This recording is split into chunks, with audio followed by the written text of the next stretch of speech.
I'm going to start going over some statistics, and I might lose you if you're really hungover this morning. But I want to talk about Sarasota and Manatee County for a few minutes. For those that don't know, we opened an office a year ago in Sarasota on Tamiami Trail. So I'd like to talk about the statistics for that market as well. It's such a different market compared to Tampa.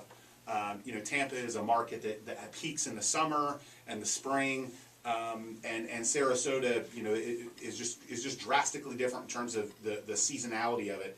A lot of second home buyers, a lot of vacation home buyers, and that market it peaks at different times of year. Now it's kind of a peak season for them. You have a lot of snowbirds. You have people moving down here.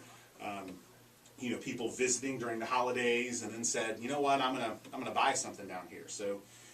In December 2016, there were 617 single-family home sales compared to 657 last year. So in December, we saw a drop-off. We lost about 40 home sales, down 6%. Average sale price, $350,103 this year, $355,939 last year. So in single-family homes, a little bit of depreciation, and 4.5 months of inventory compared to last year of 3.5 months of inventory. If you were to compare that to Tampa, it would be complete opposite.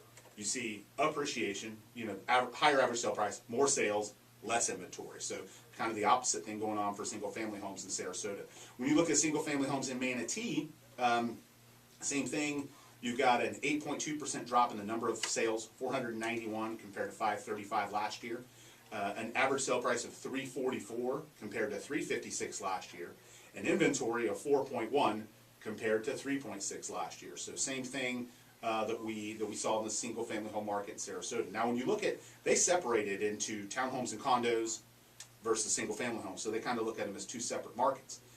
Now, differently, Sarasota County for townhomes and condos saw a 12.5% increase in the number of townhome and condo sales, and a 13% increase in the average sale price, but still did see an increase in inventory. So more homes on the market, more options.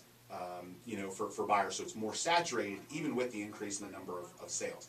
Then in Manatee County, townhomes and condos, a 7.8% increase in the number of sales, but did see a decrease in price and an increase in inventory. So, I kind of speculated when I saw this, and Mike, I'd love your thoughts on it, but seeing the improvement on the stats for townhomes and condos, I think, from my perspective, I would look at it like, the improvement in the financing world. We know that the condo financing has been a challenge for a long time, but there's been a lot of changes in the last year that seem to be improving that. Right, yeah, there's been some changes as far as loosening some guidelines on different loan options. For instance, townhomes are treated just like single-family homes in the mortgage world, so not a lot of change there, but they have loosened some of the restrictions on condos, specifically with FHA. They had some loosening on some of their requirements. The conventional financing, a little bit looser on those as well. So we're starting to see some of that. Yeah, because I think they've changed some of the guidelines on what they require in the HOA. I think right.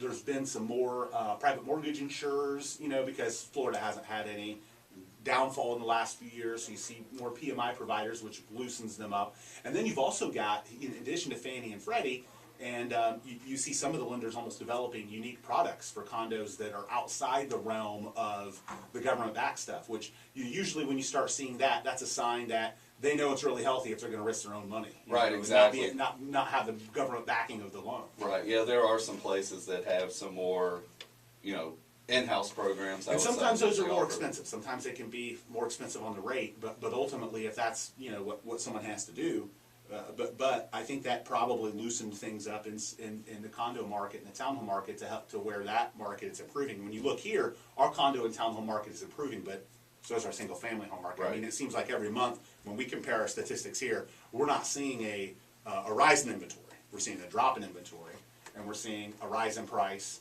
and a rise in the number of home sales.